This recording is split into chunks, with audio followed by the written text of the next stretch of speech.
This is Terms of Reference. I'm your host, Stephen Laddick. Karn Ross is the founder and executive director of Independent Diplomat. Karn served as a British diplomat from 1989 to 2004 in a number of different roles, including a speechwriter to the Foreign Secretary of the UK. From 1998, he was the UK's Middle East expert at the United Nations in New York. In 2004, he resigned from the UK Foreign Office after giving then secret evidence to the first official inquiry into the Iraq War. Karn is also an author of 2 books. Most recently, The Leaderless Revolution, How Ordinary People Will Take Power and Change Politics in the 21st Century, and Independent Diplomat, a critique of contemporary diplomacy. Karn is a frequent commentator on international affairs on the BBC and Al Jazeera, and in publications including the Financial Times and The Guardian. I spoke with Karn in New York. Hi, Karn. Thank you so much for being on the Terms of Reference podcast today. Thank you very much for having me. Where am I calling you today? New York City. Oh, I hope that the weather hasn't turned too cold for you yet. No, not quite yet. It's turning a bit grim. Excellent. Karn, let's start off by explaining what the focus of Independent Diplomat is and what your role in the organization is? We advise democratic countries and political groups on how to find their way in diplomacy. They may be disadvantaged for one reason or another, and we help them get what they want in the diplomatic system. My role is I'm the founder and executive director. So what does that mean to find your way in diplomacy? Are you talking directly to, in the United States, it'd be the State Department or their equivalent in other countries, or? Yeah, the diplomatic system, formally is governments and international institutions like the United Nations, the European Union, the African Union, et cetera, and so we engage with all of those places, with individual officials and diplomats of governments and of the UN. And we talk to them about what our clients need and want, and on that basis we advise our clients and help them get what they want from these governments and institutions. You've spoken specifically about the formal system there. Do you also work in non-formal systems, back room, back channels, those kinds of things? Yes, there's always a bit of that in diplomacy, and increasingly the people who have influence in any particular diplomatic decision range far beyond governments and officials. It may be private companies, it may be NGOs, it may be individuals, even film actors who can be significant in any particular political outcome. So we try to engage with all of those. I'd love, one of the things that we try to do here on the podcast is to focus on stories of success and failure. Is there any one that you can talk about with a film actor that you're allowed to?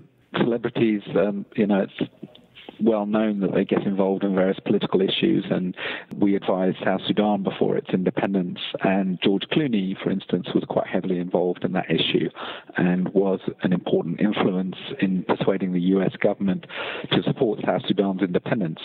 So our client, who was the government of South Sudan, talked to George Clooney. That would be a good example of a film actor who's involved in a diplomatic outcome. How do you go about managing, not only, I'm thinking of everything of personality from George Clooney to, your standard bureaucrat within a standard, or a formal diplomatic system. Is much of your work managing those personalities and making sure they're talking the same language, or how does that work? Yes, it is that. I mean, there's a fairly established professional culture in diplomacy. Diplomats know how to talk to each other, and we're a group mostly comprised of former diplomats, so we know how to speak that language. It's not desperately obscure or arcane, but like most professions, there are particular ways of doing things, and one tries to respect that in dealing with diplomats. Diplomatic language and respecting that culture can be a way of addressing very difficult issues without necessarily provoking conflict. Do you have a specific example of how that might work? One of the things about the United Nations, where I worked at the UN Security Council, is that you're dealing with people who don't agree with you. You're dealing with extremely contested issues like Saddam Hussein's Iraq, for instance, which I dealt with when I was a British diplomat at the Security Council. And I would talk to Iraqi diplomats, and our relationship was very professional and cordial, even though our governments were deeply hostile to each other.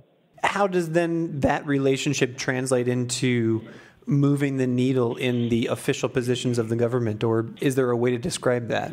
The role of the diplomat in that case is just to be very clear in communicating what it is that you want to another government and vice versa. And, if you get emotional about things or put your own personal interpretation on things, you're not clearly communicating that. And so you're not behaving professionally. And, I don't know about moving the needle. Britain never persuaded Iraq, Saddam Hussein, to do what it wanted, namely to disarm at that point when I was working on it. But, at the least, Iraq, Baghdad, the capital, Saddam Hussein himself would have a very clear understanding of what my then government wanted. I've read in your profile online and as it's described on the Independent Diplomat website, you made the decision to start an Independent Diplomat after that, your tenure as at the UN. Can you walk me through that? Was there an aha moment? You said, this is a service that I needed, or was there a moment of frustration? You said, this is a missing thing, or how did that work? My breach from formal diplomacy, from being a British diplomat, happened because of the Iraq War. I had worked on weapons of mass destruction, and I believe my government had not told the truth to its own people or to the world about what it knew about Iraq's WMD. That's now a very familiar issue, but that was the reason I resigned from my government. And I wanted to stay in diplomacy. And I had noticed this particular deficit in diplomacy, that very often when I was sitting in places like the UN Security Council, the people most affected by our decisions were not in the room. Indeed, they were barely consulted or even not consulted at all. And that seemed to me very wrong, not only in that it was very unjust, but it actually also created bad outcomes, because if you're not consulting the people who your decisions are affecting, how can you possibly expect that those decisions will have impact and will be sustainable? Again, give me an example of a voice that wasn't heard at the Security Council during that time, during the Iraq War, that was you believe was essential to and maybe could have changed the tide completely. Ordinary Iraqis, how about that? A group of people who were not consulted at all, as far as I remember, before, in all the diplomacy over Iraq. We always engaged with a government that was not representative of its people. The needs and wants of ordinary Iraqis were absolutely ignored in all of that diplomacy, including the period when we imposed pretty rigorous sanctions on Iraq. So that would be a pretty good example. I also dealt with Kosovo before it became independent. And Kosovo was, in fact, explicitly prohibited from having any diplomatic representation before it became an independent country. And that was a ludicrous situation. Kosovo was engaged in a very high-stakes diplomatic process to determine its final status, which, had it gone off the rails, I think would have resulted in a renewed Balkan conflict. And yet Kosovo was actually prohibited from engaging in that diplomatic process. And in fact, Kosovo became the first client of Independent Diplomat to try to help them engage with that process, because that was a travesty that they were not allowed formally to participate in it. They were just subjected to it. And you've given me a great tee-up for my next question. When you made the decision to break from being a formal diplomat to starting Independent Diplomat, did you already have a plan in place? Did you say, did you put a structure together and you say, here's how I'm going to pursue my clients? Or, as it sounds like, maybe the Kosovar government sort of, you knew that relationship and you came in and said, what if I do this on my own? How did that work out? Well, it was more the latter than the former. I didn't have a grand plan of setting up this organization. It was a very difficult time for me. I had left the career I thought would be the rest of my professional life, namely being a British diplomat. At that time, I was living in Kosovo, and so I had relationships with the leadership of Kosovo. And my wife, in fact, suggested that I consult with them, that I be their advisor. And that's how it began at that really quite informal level. I, approached the Kosovo Prime Minister, who I had quite a good relationship with, and said, look, can I come and advise you and help you with the final status process? And he agreed. And that was the beginning of it. At that point, were you officially Independent Diplomat, or was it just Karn Ross? It was just me in those days. The name came about after that. What's your process for acquiring new work at this stage? Is it still mostly relationship and referral based, or are you actively pursuing areas of the world where you think there's a deficit in informal diplomacy? It's a bit of both. We're now quite well known inside the quite small world of formal diplomacy. So we get quite a lot of people coming to us, or referrals from third parties of countries who think that there is a particular political situation where there is a group, a representative group that might need help with its diplomacy. So that's probably the predominant way that we get new clients.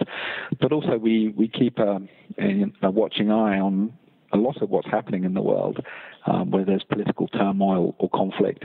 And sometimes we will approach countries or governments or political groups to see if we can be helpful to them. In those situations, or even in the situations where you are brought business through your referral network, what's the most typical ask to you? What's the most typical deficit in advising someone in diplomacy? Is it process? Is it understanding protocol? Is it just understanding strategy? That's a really good question. I mean, the first thing is just understanding what the hell is going on in any diplomatic process, because often that is very obscure. You can't find it on a website, and the way the press report it may not be accurate in terms of what is really going on. So I think one of the profoundest and most important services we can provide our clients is simply explaining to them what is really going on behind the scenes between governments and in places like the UN. And that is incredibly valuable because it's not obvious if you're an outsider. And even, plenty of countries struggle to really know how power works in international relations, how the big, powerful countries actually determine decisions. It sounds like you are in an enviable position that you are working with clients who really take your advice and action, and operationalize it almost immediately. Or are you there essentially hand-holding through the entire process? It depends. Some clients just want general strategic advice. They're very capable themselves of implementing that advice.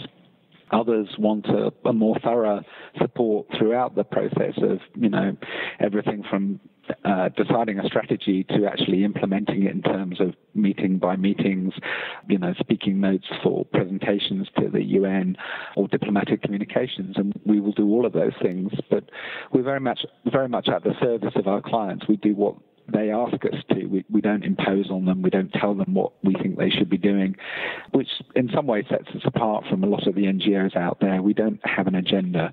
Our agenda is service, and that is a very powerful model because it really helps build trust between us and our clients. So, two-part question there. How do you remain? One of the key pieces in your literature and on your website is that you're an absolutely neutral organization. How do you maintain that neutrality? And you just described it as one of the most powerful, I would even say, tools that you have, for selling your services. Why is that so powerful when, we sort of live in an age of positions? That's a good question. I think to help people humbly and to say, look, we will do whatever you ask us and nothing else but what you ask us is actually quite unusual these days, particularly in conflict and, the maelstrom of governments and NGOs, all of whom are trying to, impose their own agenda on events. Even well-thinking NGOs often have agendas, and that's okay, that's legitimate, that's what they're there to do. But it's very refreshing for our clients actually to have a group of people come to them and just say, look, we are putting ourselves at your service. And that is very unusual these days. And we have found that that's a very powerful way of building trust with potential clients. And that trust is essential because foreign policy is a very, very sensitive thing. It's usually decided at the most senior levels of government. It concerns national security. It concerns the profoundest interests of a state or a group of people. And you really, really need to trust your advisors if you're going to get proper advice from them, because we, as their advisors, really need to understand what it is that they want. And that's one of the biggest challenges for us, is really to understand what our clients want, because very, very often it's not what people think they want. I mean, one of the brilliant things about our work and one of the fascinating things about diplomacy is that invariably when you go to a group of people, whether it's a desert liberation movement or a country that wants to be independent or a more established country that wants something in a particular negotiation, you think you know what they want, but you don't actually. You go and ask them and you find out it's something different, something more sophisticated, something more complicated, something more subtle, and that is really interesting. Is there any particular example of something that even surprised you, a veteran of this particular business that you could share with us without breaching confidentiality? Well, the breaching confidentiality bit is difficult because we obviously have to be scrupulous about protecting our conversations with our clients, and that intimacy is part of our success. It's part of our business model. So it's very difficult for me to talk about specific examples, but only to repeat that I'm often very surprised. Although I've been doing this for many years now, I'm often very surprised when I talk to governments and I say to them, why did you do this? And they say, well, actually, we were trying to send this signal. And I say, that's extraordinary. I had no idea you were trying to send that signal, because what it appears is you're sending a completely different signal. And, that's why people need good diplomacy, to try to be clear about what they're communicating. Good diplomacy is in its essence very straightforward. It is clear, robust communication about what your needs are. That is surprisingly difficult to achieve. The answer to this question is somewhat obvious, but I'd love it if you would pontificate for a second. How much of that is culture and context specific, either the sending of an incorrect message or the expectation that we're going to send this message and a certain point will get across, and yet the person receiving the message completely misses it? It's always culture and context specific. The invariable problem of all diplomacy, of every government, and I include the most sophisticated, most established, most experienced governments in terms of their diplomacy, the invariable problem is that they think that everybody understands what it is that they're saying. And what they're saying is invariably formed by the domestic context. So even the United States, the president will say something which the international audience will listen to, but his primary audience is the American people, and his message will be crafted for the American people, and it always is. Even if he's delivering an address to the UN General Assembly, the world countries assembled in front of him, his language and his messages will always be conditioned by what is going on domestically. And in another context, for instance, a Kosovo politician may be saying something publicly, writing an article, delivering a speech or whatever, and he will be talking in a language which is entirely familiar to him in terms of his domestic needs and the sorts of messages that work for his people, that those messages may be entirely incomprehensible to an international audience. So, what you're trying to do in diplomacy is to interpret those messages in a way that the international community can make sense of. And that usually means making them very simple, very straightforward, because countries are stupid. They don't have time to consider the complexities of what's going on in Somalia or Kosovo. Officials are far too busy. Frankly, a lot of them are very ignorant of the places they're dealing with. So you have to spell it out to them in very simple terms. And that's one of the fundamental jobs of a diplomat. It sounds very basic, and it is basic.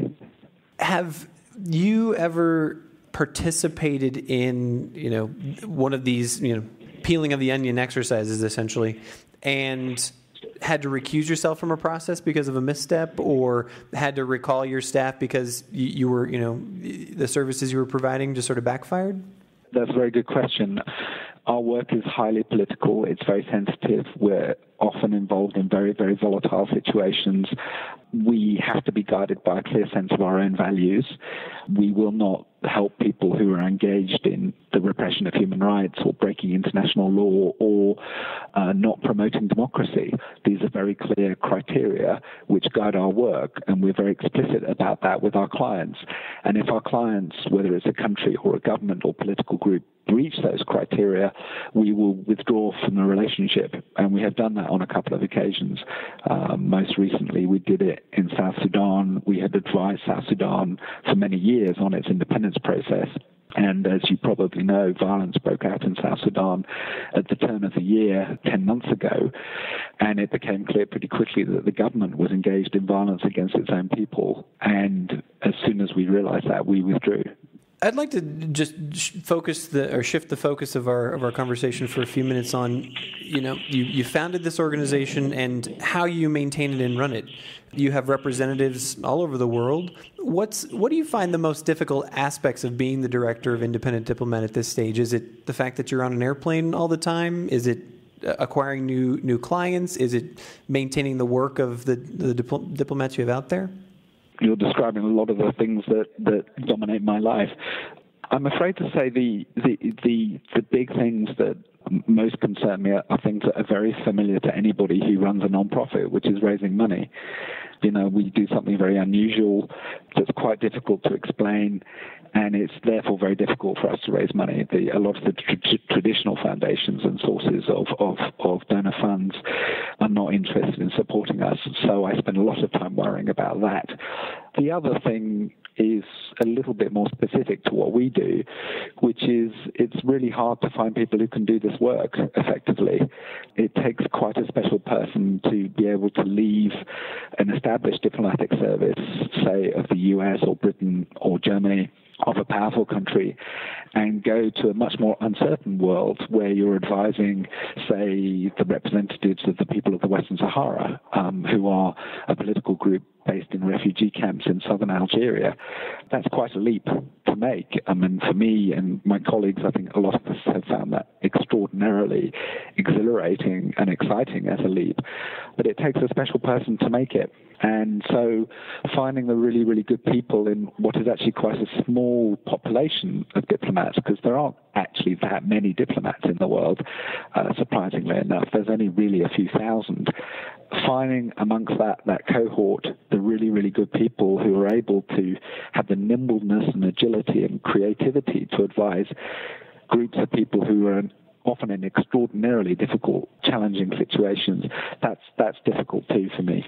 Do you find that the human resources, for lack of a better term, your team that you've put together, are they essentially entrepreneurial in nature? Do they have that quality, or are there just a whole bunch of intangibles that you're able to identify and say, this is the right kind of personality that's going to be successful with us? Also a really good question. It slightly depends. You want a mix in a team. You don't want everybody to be super entrepreneurial and going out and doing their own thing, although, an ability to operate autonomously is really important. You want a mix of somebody who's going to keep the ship steady and somebody who's going to be charging ahead. But I think in terms of advising our clients, the most important thing is an acute sense of political judgment. Somebody who can almost feel intuitively what's going on in a political situation and make a judgment about what is required to change that political situation. And that's a real gift. And I think people are honestly born with it. They've either got it or they haven't, and you can't teach it. And there's really very, very few people who've got it. Even when I was a British diplomat, I knew very, very few people who had that skill to actually transform a political situation through their own judgment of how to, maneuver within it. I know I'm not being very clear, but it's a very special thing, and those people are very rare. Sure. You've just described the intangibles that I'm sure are present. If you were talking to any entrepreneur, it's the great salesperson who understands the crowd. It's the manager who understands the team. In this case, it's the diplomat who understands either the process or the clients that they're working with. And it's that magic touch. If we could find it, you and I would write a book and we'd be billionaires right now. Just a few more questions. First, was there either a time after you made the leap to start Independent Diplomat where you just said, oh gosh, this was the wrong decision, or where you found yourself in a position where you completely failed, and what did you do about that? Particularly in the early years, there were a lot of very difficult times. I don't think I ever regretted doing it because I'd really burned my bridges behind me. There was no going back. And I was very convinced of the rightness of what I was doing, not in a self-referential way, but just simply that it was something that was needed and something that, was worth doing. And that was very clear right from the outset. The Kosovars really valued what I was doing for them. And, it made a difference. And I think even people on the other side of the table, the negotiators for the UN or the other big countries, felt that it was helpful. So, that was demonstrably worthwhile from the beginning. But, setting up an NGO from scratch, even running an NGO when it's more established, is not easy. You're trying to keep lots of moving pieces aligned at once. It's intrinsically more uncertain than working for a government. You simply don't have that security, working for a big institutional government gives you. And I do miss that sometimes, certainly in a personal sense. I miss, the financial security. I do lie awake at night sometimes worrying, golly, what happens if this relationship goes south or we don't get that grant. I'm sure every executive director of a nonprofit goes through the same thing.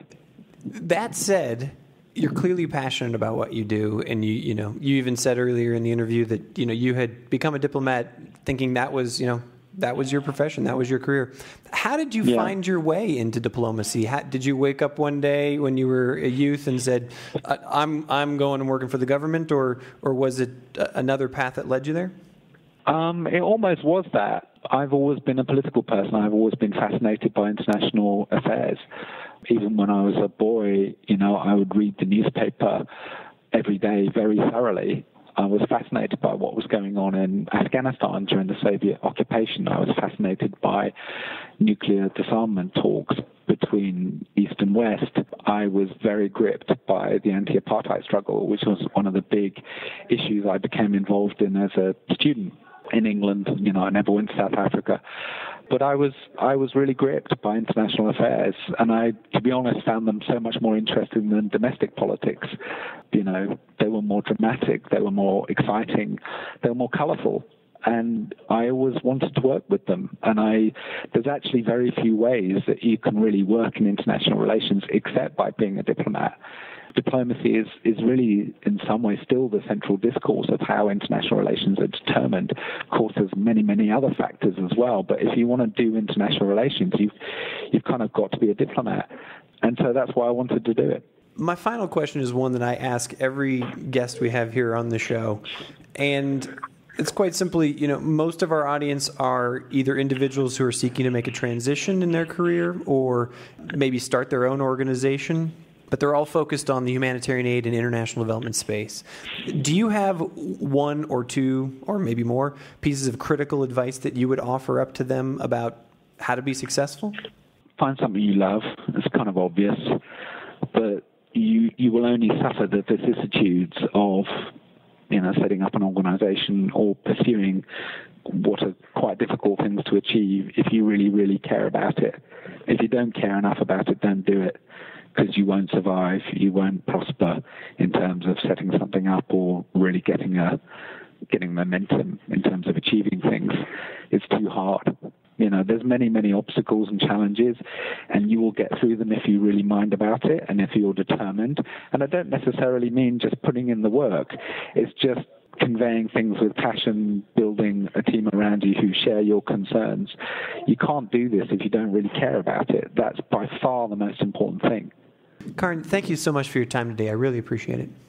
Well, thank you. Wonderful questions. I really enjoyed the discussion. You've been listening to the Terms of Reference podcast from 8preneur.com.